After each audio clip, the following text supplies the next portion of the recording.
2025 is coming to an end, 2026 right on the horizon, which makes this the perfect time to take a stroll down memory lane and look at all the best discs that came out in year of our Lord, 2025. In specific, we're talking about the top 10 best discs to come out this year, and to qualify for this prestigious honor, you must be a brand new mold that had its first major retail release in 2025, which basically means if you're a limited edition disc and you gotta spend $100 to get it off eBay now, or if you just came out in like a mystery box, you're not making the cut. Which leaves us with about 20 new molds that came out in 2025 and some absolute gems among them. Some discs that I think are gonna go down as absolute classics when it's all said and done. So without further ado, let's jump into this thing.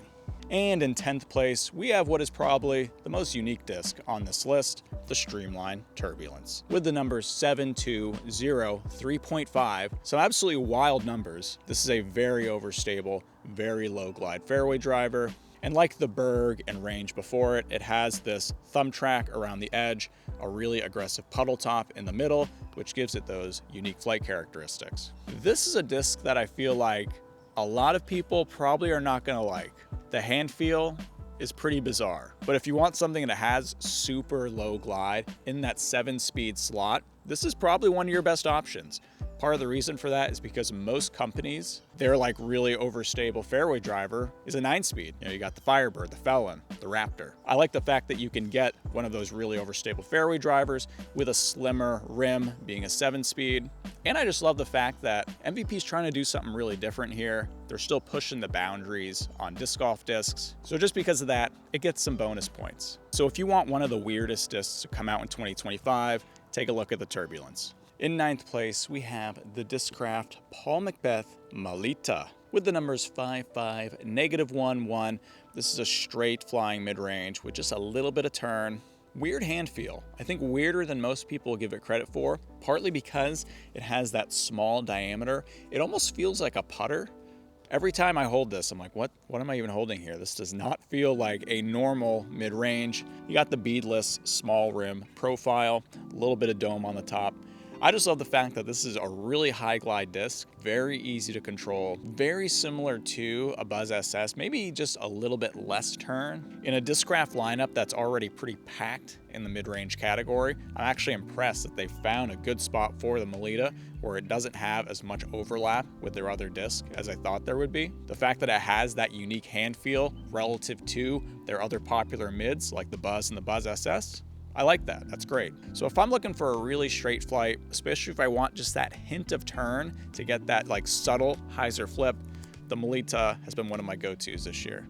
In 8th place, we have the Axiom Simon Line Balance. It was a long road to get here. We had the prototypes come out in the mystery boxes at the very end of 2024, but we didn't get the stock release until this year in spring. Has the numbers 5502. What I like about the Balance is that it's an overstable mid-range that still has quite a bit of glide. The Pyro, in contrast, has a little bit more overstability, has less glide. I like the fact that I can push the Balance out further, but know that it's still gonna get that overstable finish at the end. I'd say it's more overstable than your average 0 turn, 2 fade mid-range.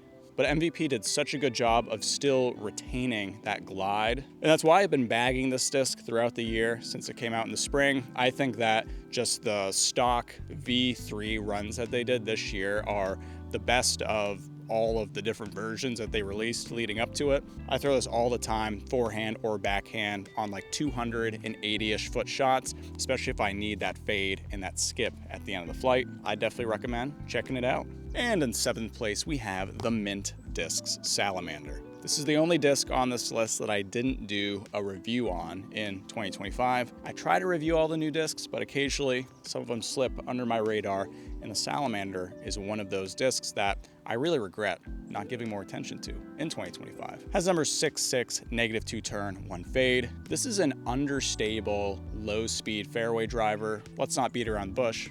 It's a lot like the Innova Leopard. And I'm surprised that more companies aren't making these understable 6-speed fairway drivers. I feel like a lot of the big manufacturers, they just skip 6 speeds. They go right from 5-speed mid-ranges to 7-speed fairway drivers. But I love these Slim rimmed, very easy to throw. Fairway drivers.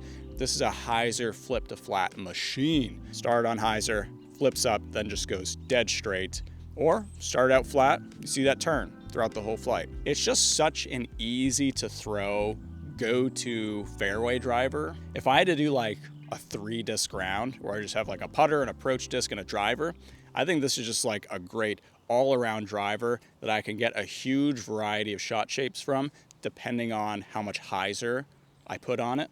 And it's the versatility of a disc like this that I think really makes it stand out from the crowd.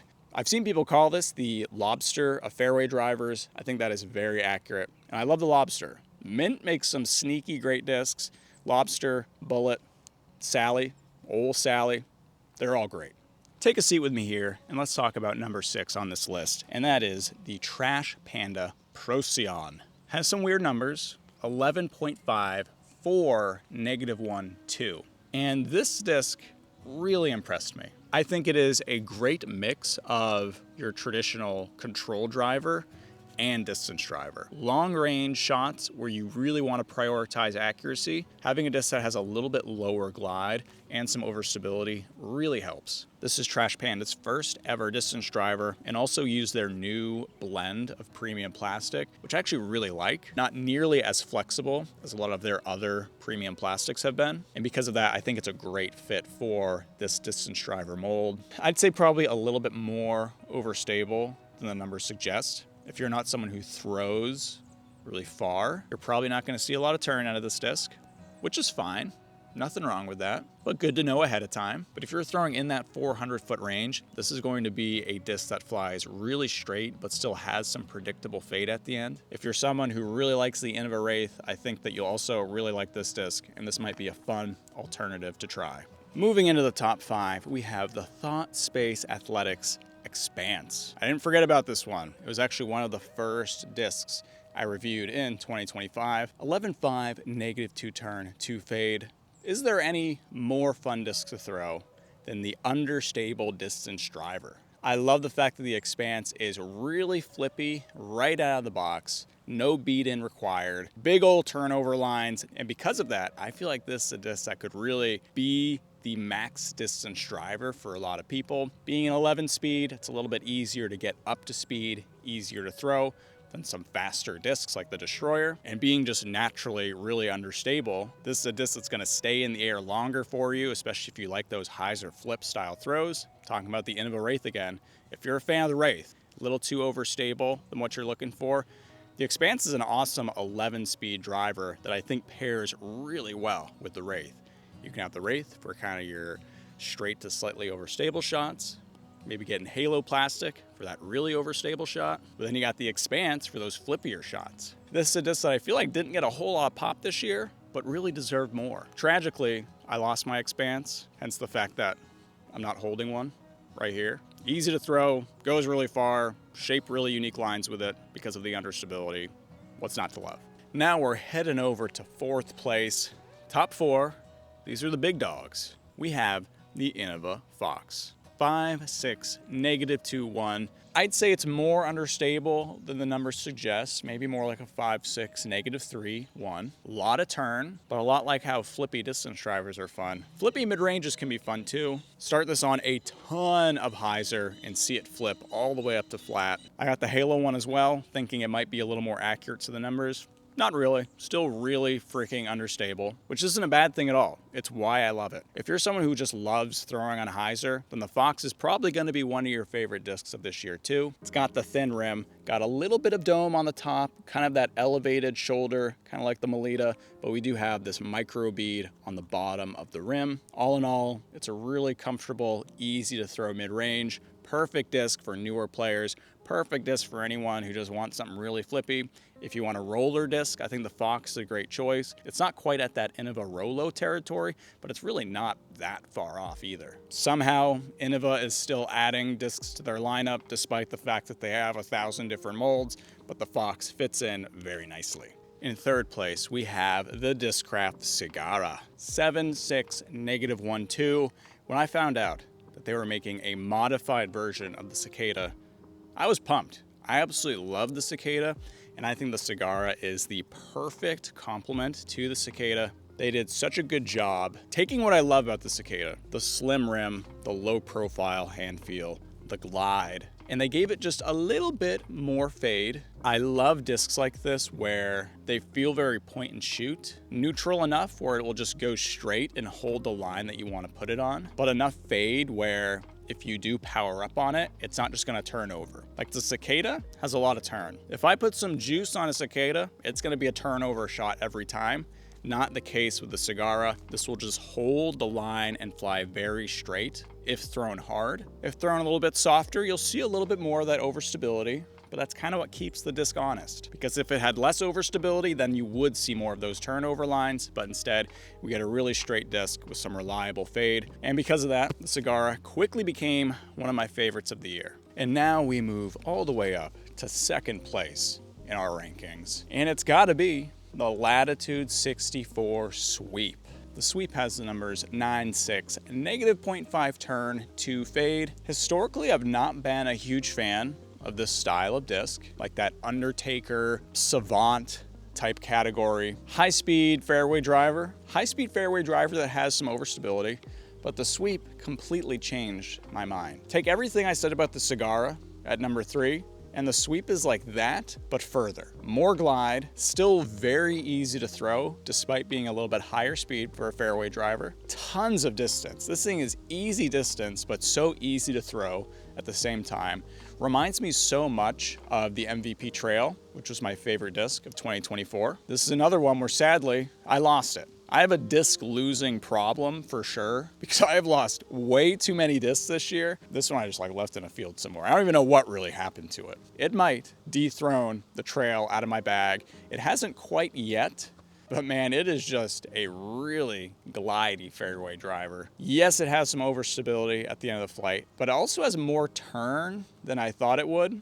And those balance out to give you that straight flight. This is one that I'd recommend to everyone. If you're someone who you don't feel like you're even ready to throw distance drivers yet, I didn't even throw distance drivers for the first 2 years that I played. I literally didn't own distance drivers. I was just throwing Axiom and Sandy. And the Sweep, I think, fills that role maybe better than any other. Now, if you've been tracking new discs this year, then you probably knew this disc would be near or at the top of my list. It's probably near the top of your list too. It is the Discraft Zone SS. With the numbers 4, 4, and negative 1, 2, Discraft finally did it. They made the straight flying zone that a lot of us have always wanted. I feel like the flight of this disc is way more unique than people are giving it credit for. I see all these comments about how it's just a tempo clone, and I couldn't disagree more. The more I throw this disc, the more I'm convinced that it has way more turn than a tempo does. I consider the tempo like a zone with less fade, just a more mild finish. The Zone SS, on the other hand, barely has any fade at all. If I put this out on a little bit of hyzer, just like a little baby hyzer, it'll pop up the flat and ride straight the entire flight.